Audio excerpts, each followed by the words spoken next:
If you feel like your iPhone is automatically recording your videos in HDR and you want to turn this feature off, you can easily do that from the camera settings. In this video, I'll show you exactly where you can find the HDR option and how to disable it on your iPhone.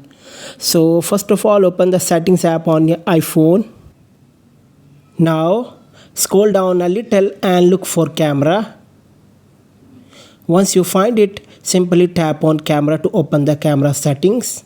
Now from here, tap on record video. Here, scroll down a little until you find the HDR option.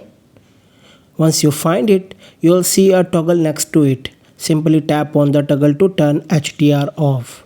And that's it, your iPhone will now stop recording videos in HDR.